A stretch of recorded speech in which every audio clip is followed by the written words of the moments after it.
C.S. Lewis is certainly one of the great literary gems of our English patrimony.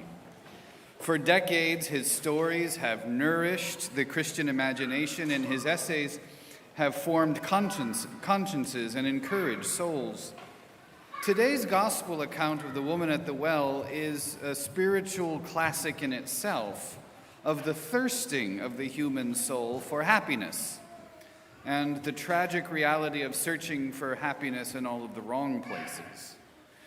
We seem as human beings to have a tremendous capacity for that, to look for happiness in things that are outside of ourselves. Likewise, we also point to many sorts of things outside of ourselves as the source of our unhappiness. We have a tremendous capacity for that too. And all of this kind of, for me at least, brings to mind one of C.S. Lewis's great and perhaps even lesser known essays, called very simply, The Trouble with X. Now, X is any person who is not yourself. X can be your parents. X can be your in-laws. X is often your in-laws. X can be your coworkers or your spouse or your kid or your friends or your teacher. It's someone you find annoying, and therefore someone with whom you have trouble. This is the trouble with X. It's the person in whom you can find and name 1,000 faults. The one who seems to have a particular talent for getting on your very last nerve and makes life all the more difficult. Now, to be clear, X is someone you could even love. But even loving X, you're routinely tempted to let their call go to voicemail. You're all thinking of X right now. This is the trouble with X. Lewis frames it in this way. Even if all external things went right, real happiness would still depend on the character of other people. And those are the people you have to live with. And the trouble is, you can't alter their characters. And now here comes the point. When you have seen this, that you actually can't change them, you have come to see for the first time and have a glimpse of what it must be like to be God.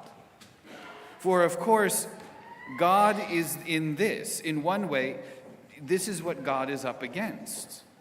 He has provided a rich and beautiful world for people to live in.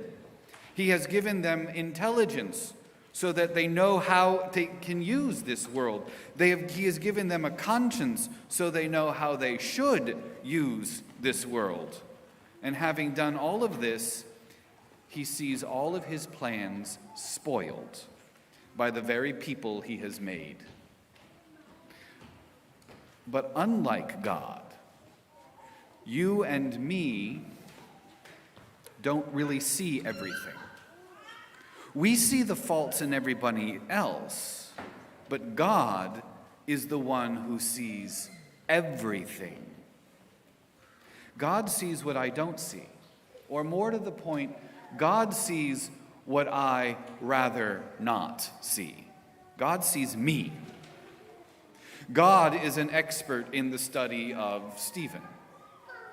I purport myself to be an expert too, but an expert in everyone and everything else that annoys or bothers me. I can't be the source of that. Oh, but you see, God sees that too. God sees my foibles, my flaws, and my vices that drive everybody else crazy, even as everybody else drives me crazy. God sees me. God knows my sins, the ones that I confess to him and the ones that I don't. And even the faults I don't even know or am willing to admit, God sees those too. So that's the first thing, that God sees everything. And the second thing is that even as God sees everything, he still loves. God still loves the people he made in spite of their faults. Even when we go on sinning, God goes on loving. You and I, on the other hand, are very often repulsed by other people's faults. We don't want to be around them. We wish they would go away. Or at the very least, we hold grudges like experts. We nourish internal resentments, and we talk about them behind their backs. We are so concerned with their need to change that it becomes so very easy, doesn't it, to overlook our own. We're so keen to identify the source of our trouble, the source of our happiness outside of ourselves, that we overlook that one crucial and uncomfortable fact. Human beings are more often than not architects of their own misery. Unhappiness doesn't come from outside of myself. Unhappiness comes from within. And conversion begins with the willingness to address my own problems and wounds before I start diagnosing everybody else's problems and woundedness. The Samaritan woman in today's gospel spent a lifetime looking for happiness. 5 husbands and a current live-in partner is some doing. And yet after all of that, what do we find? That she still thirsts for intimacy, for dignity, and to be loved. She is, as she enters into the scene of today's gospel and encounters our Lord at the well, exhausted. She's ripe for conversion. She's ready for healing. And that's precisely what the Lord's visit prompts in her. He spoke some hard truths to her, yes, but in speaking the truth, he spoke in love. He names her sin. But this was not to shame her or belittle her, or probably what she experienced from every one of those 5 husbands and the current live-in partner, to manipulate her. No. Sometimes in order to be healed, a wound needs to be opened and cleaned. That's what the Lord does. This is what the teaching of the church does as we translate the gospel to our own time and space, as we examine our consciences in light of it, and as we prepare to go to confession. The Lord names the sin because God sees all of us all the time. This is really important, though, that in seeing he loves, in naming the truth, he loves. In my own pastoral experience, I find that people very often have a narrow or two-dimensional idea of how God works to bring us to conversion, or how, more to the point, the teaching office of the church's magisterium guides our moral reflection and holds us accountable to the will of God. When I was little, I remember once the dog peed on the carpet in the living room. And I remember that my father dragged the dog back into the living room and stuck her nose in what she had done, in a very common and mistaken notion that this is somehow going to teach the dog a lesson. It didn't. But that image stayed with me. And it is, I fear, how a number of people view God, or at least view the church, sticking our noses into our sins in order to teach us a lesson. But that's not God. That is certainly not the Father whom Christ reveals. That is not the God that the Samaritan woman encounters beside the well. And that is not the God who created for us the sacrament of penance and waits for us there.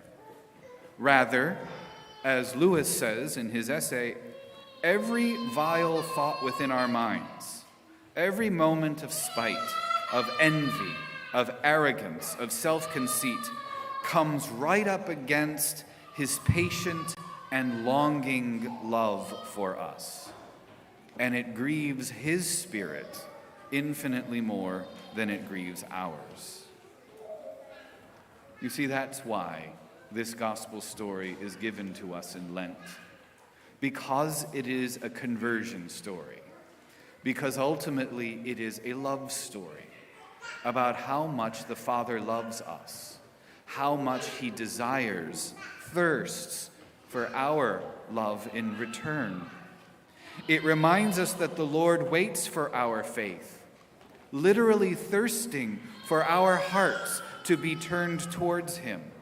And he prompts, he invites the turning of our hearts precisely in the preaching of the gospel. He will not impose conversion on us, even if it would actually make us happier in the long run.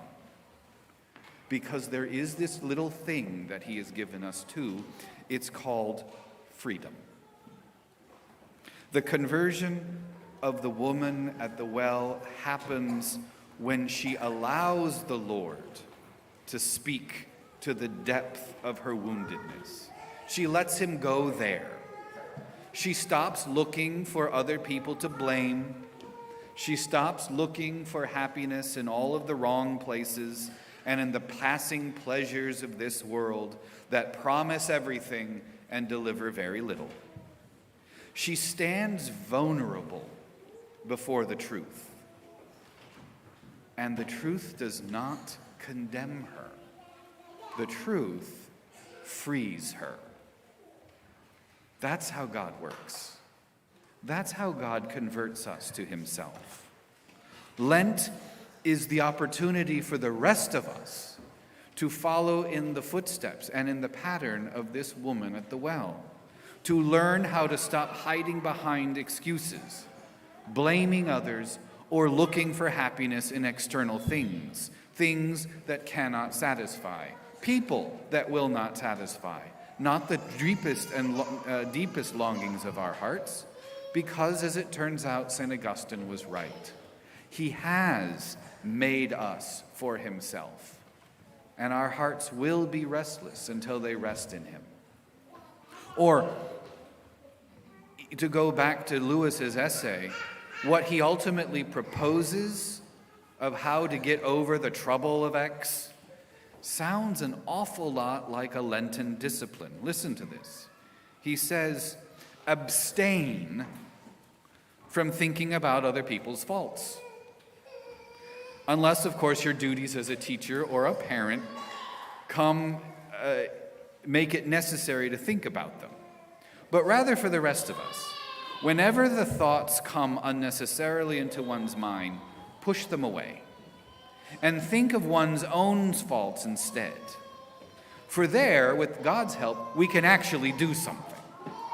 Of all the awkward people in your house or in your job, there is only one person that you can actually improve very much, and that is yourself. That is the place to begin. Lewis concludes his essay with a warning. Because God won't force our conversion, it means that we have to take for ourselves some responsibility for combating enviousness, spitefulness, lust, jealousy, all of the things, all of the vices and sins within us. We have to do that. He's not going to do it for us. We must allow his grace to enter. Otherwise, God will actually not have the power to keep us from being miserable. The gospel ends on a slightly different note. The note from the perspective of the woman who did precisely that, who let God enter, who did not draw away from the truth, but was converted and healed by it. She was changed by his grace and by the fact that he loved her enough to tell her the truth. And when she was changed, what happened? She becomes the first evangelist recorded in the gospel story. Long before the 12 apostles figured out how to do that, she goes and she tells the other people in her village, her friends and neighbors, that the Messiah had come. It is the first announcement on human lips of the Messiah. She has experienced the grace of healing.